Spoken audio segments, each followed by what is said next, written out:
皆さんこんにちは。ライスバーガーへようこそ。鬼先生とハンくんです。今日はインスタグラムのフォロワー1万人記念ということで Q&A コーナーを初めてします。たくさんのメッセージありがとうございます。今日は僕たちのお気に入りをいくつかピックアップしたので、それらに回答していきます。じゃあ早速始めよう。Question 1. How did Han-kun and Oni-sensei meet? Yeah, Oni-sensei, first studied abroad in the US in Ohio, and I was going to take this history class, and that was literally the first class I was gonna take in the US, but the classroom was locked for some reason, so everyone from the class was waiting in the hallway for the teacher to let us in, but he just never came. So we were waiting for a long time in the hallway, and I did not have any friend back then because that was the second day of my life in the US. So I was looking for a new friend, you know. And I found Han-kun using his phone in the hallway, and he seemed a pretty nice guy, so I started talking to him. But you know what? He ignored me on the first conversation. I was so disappointed and really sad because I was so brave enough to start a conversation with a foreign person, although my English back then was pretty bad. But I kept talking to him until he responds to me, and we finally started the conversation. And afterwards, we liked each other a lot. So we started hanging out a lot more, like every single day pretty much. And Han-kun showed me around in Ohio and a lot of places, and we would study together, we would play some video games, and we did a lot of things together when I was studying abroad in the US, and that's how we became best friends. I just want to interject here and say that's not a completely accurate story. I was a little shy, and a complete stranger approached me in a very small hallway. So of course, I gave him a slightly cold shoulder at first, just to make sure he was cool and not some weirdo. And then after I realized he was cool, we started talking and hanging out more. And from there we became best friends and started hanging out every day. And I used to destroy him in Mario Kart and every other game. He's terrible at video games. So we had a lot of fun. Then after that, he had to go back to Japan because his study abroad ended. And so I went and I had the chance to go and visit him and his family in Japan. We traveled around a bunch of places during that trip. I fell in love with Japan. I just loved Japanese food. I loved getting to visit the temples and shrines. And of course, I loved getting to hang out, with my friend. So I went back to the US after that and started studying Japanese a little bit more seriously. And I signed up for an exchange program at his college. So I got to go study abroad at his college and hang out with him a little bit more. And that's how we became best friends, and that's how we met. Question 2. How well does Han-kun speak Japanese? Badly. Don't ask that question, guys. He lost it all. That's not But true. he was really good when he was in Japan. He was studying really, really hard when he was studying abroad. But after he went back to the US, he stopped learning Japanese. But instead of that, you know what? He's learning Spanish. Oh my god. He would never use Spanish. He is supposed to be studying Japanese instead because, we're teaching you guys the Japanese. But he switched to Spanish for no reason. But anyways, he used to be very, very good in Japanese. So Okay, that's not completely fair. I didn't lose it all. I will admit that my Japanese is extremely rusty right now. I used to be much better, and I got a little distracted with classes. I'm in grad school, so I got a little distracted with classes, and I also did start trying to learn Spanish, which distracted me from my Japanese a little bit. But I've been recently inspired to start relearning Japanese, and because of that, I think it works out really perfect for us to be working together, because since I'm just now getting back into learning Japanese, I know exactly what we struggle with as learners, and I can kind of direct Oni-sensei when we need a little help with something that I think most Japanese people wouldn't think to talk about. So it works out perfectly that I'm rusty. And because my Japanese is a little rusty right now, you might notice that a lot of the time when you hear Han-kun talk, he sounds suspiciously like Oni-sensei. We want you guys to only be learning with native level audio. You don't want to be repeating my improper pronunciation mistakes or anything like that. So just know that for the time being, until I sound native, you'll be mostly hearing Oni-sensei's voice, not mine. Question 3. Where are we from, and how did we get the idea to start RiceBurger? Oni-sensei is from Osaka, Japan, and I'm from Ohio, USA. We stopped talking as much. I started graduate school, and Oni-sensei actually became a salaryman. And so we stopped talking as much, and we just didn't have the opportunity or the time or the reason to stay connected as much. And it was really sad. Oni-sensei can tell you guys about how I gave him a cold shoulder when we first met, but he ghosted me when he got his job. He was a salaryman, and it was terrible. We never talked. And so we wanted to find a way to talk more and stay connected.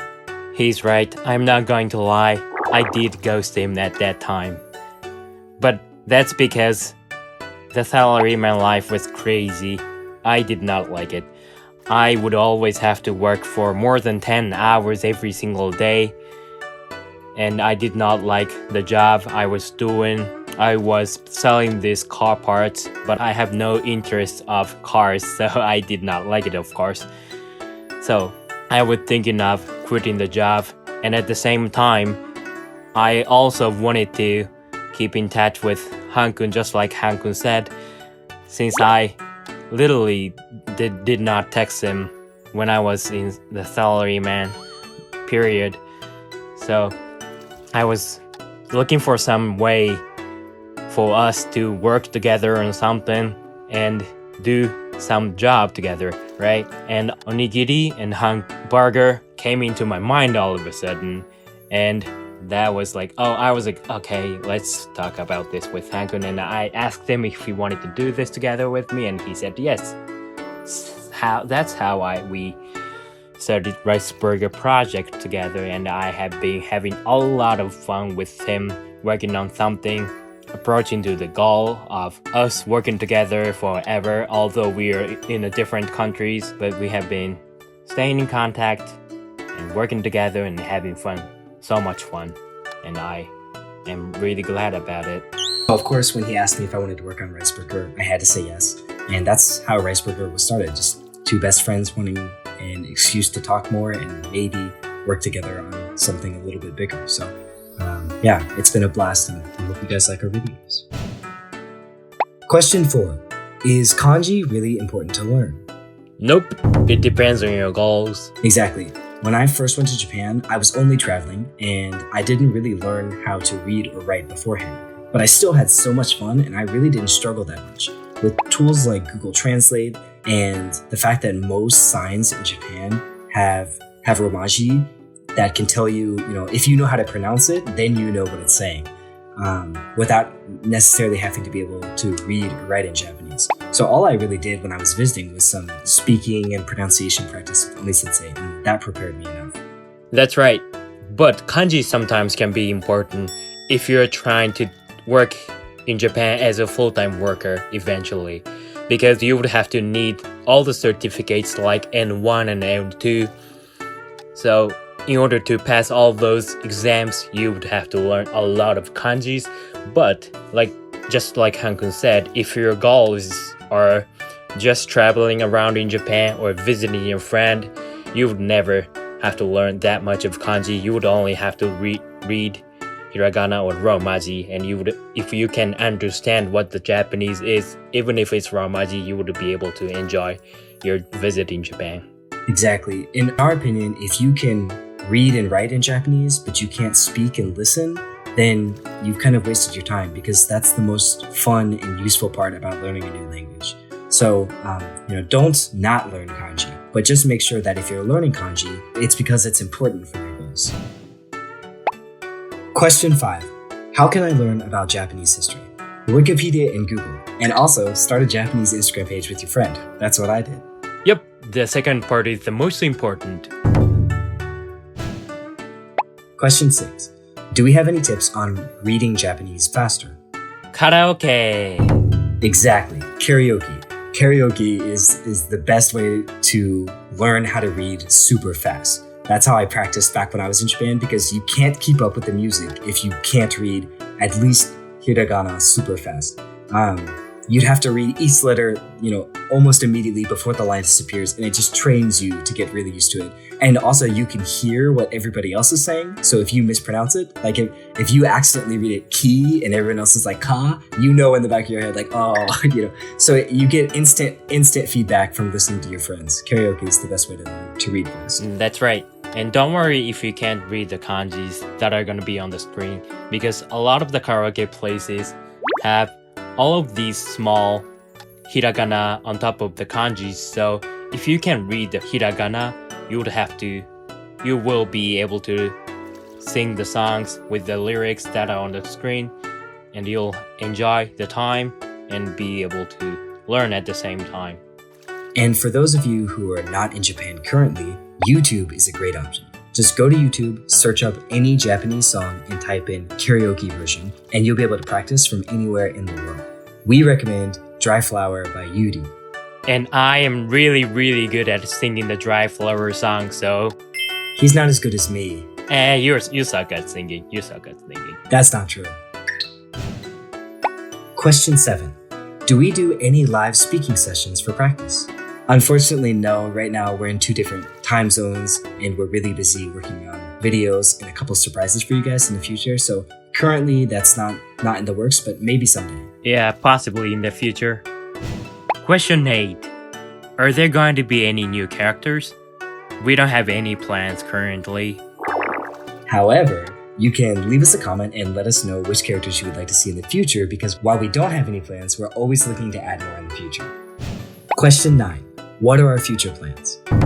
Well, first off, we just want to say that we believe anyone should be able to learn Japanese language, culture, history, whatever they want, no matter where they are or how much money they have. So we're hoping to keep putting out content that's accessible and free for everybody. Some exciting updates that we haven't told you guys about yet are that we're currently working on our first course.